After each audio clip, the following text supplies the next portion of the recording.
We got a chance here to deliver some fatal blows to really bad actors in 2018. But if we blink, God help us all.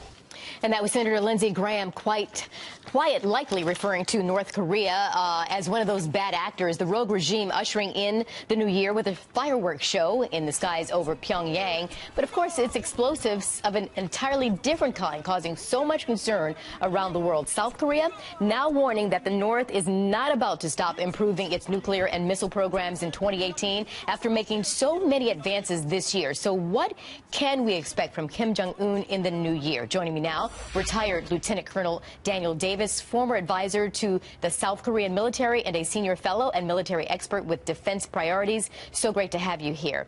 Thanks for having me here. Absolutely. I would like to start with a year-end review, first of all. What are the greatest foreign policy accomplishments in 2017 under the Trump administration? Well, you know, they've certainly put America first, and that's been one of the highlights of the administration, what they've, changed the whole focus of it. Of course, one of the biggest things is that they released their national security strategy, which is what guides, all the foreign policy and the military efforts that we do worldwide. So that was actually a big accomplishment right there. In what areas did President Trump fall short? Well, I think that one of the areas we've fallen short is where he's been the most aggressive, and that's on North Korea by making the situation far more tense and hot than it needs to be. Because what we really need to do is to focus on deterrence, to clearly communicate that we have the military power that could absolutely destroy North Korea should they ever use their weapons. But what we want to do is prevent them from using the weapons, not launching any kind of preventive war. And so I think that deterrence and, relentless diplomacy is the way we should go there. So is the sub-answer there that you didn't say, the subtext was that perhaps, let me ask you, are you referring to the president's tweets and perhaps regarding North Korea, maybe he should lay off Twitter on that particular topic? Well, it's far more than tweets. It was his United Nations speech in September. It was Nikki Haley at the United Nations. It was H.R. McMaster. It was Senator Graham, who you had on there just a second ago.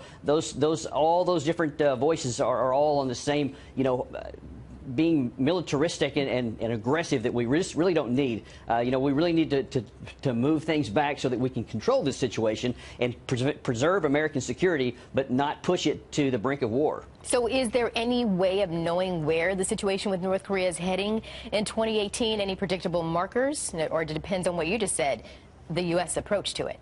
Well, yeah, and we can count on the fact that, and I suspect that probably within a matter of a few weeks, that North Korea is probably going to fire another Hwasong-15 ICBM missile, and that's going to generate everything back up again and make everybody all excited, and that's right before the Olympics. So the other thing we got to watch out is what is North Korea going to do during or in the lead up to the Olympics, because I suspect that they may feel a little bit more able to do some things, to stir things up a little bit more, figuring that the United States will have their hands tied a bit to be able to do anything during the Olympics for fear of causing any problems to the world's Olympics, to the world's athletes there. Yeah, but he's not that crazy, is he?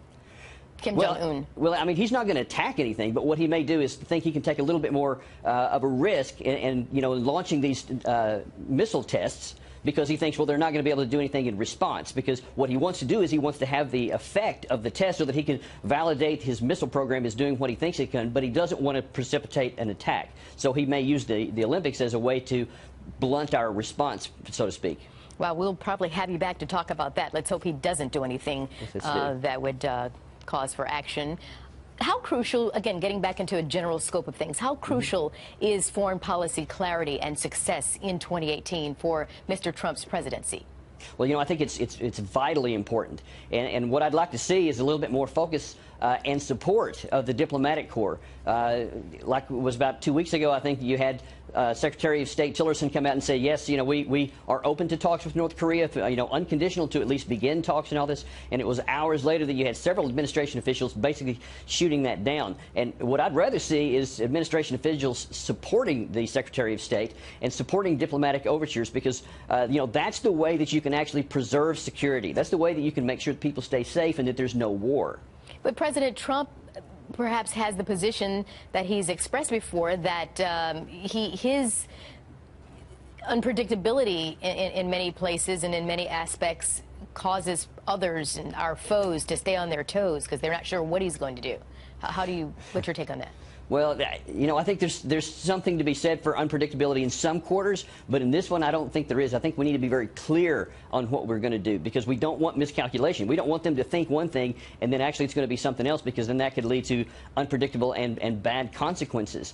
And so what I think that we ought to do here is to very clearly communicate that we have a deterrent, that if you do anything at all with your WMD, you can count on an immediate and a withering punitive response. But if you don't use your weapons, then you can count on not being attacked, because it's really crucial to understand why North Korea has these missiles and this nuclear program and all this. It's not to attack anyone, but it's to prevent others from attacking them. It's a defensive deterrent, because they know they're outnumbered 100 to 1 in nuclear weapons by the United States. So they're not going to do anything that's going to, you know, spawn an attack that they can't survive. So they want to survive and they want to live. So let's take advantage of that to prevent war from coming. Colonel Davis, interesting point you make here. I have more questions, but we're out of time for the moment. But we'll have you back.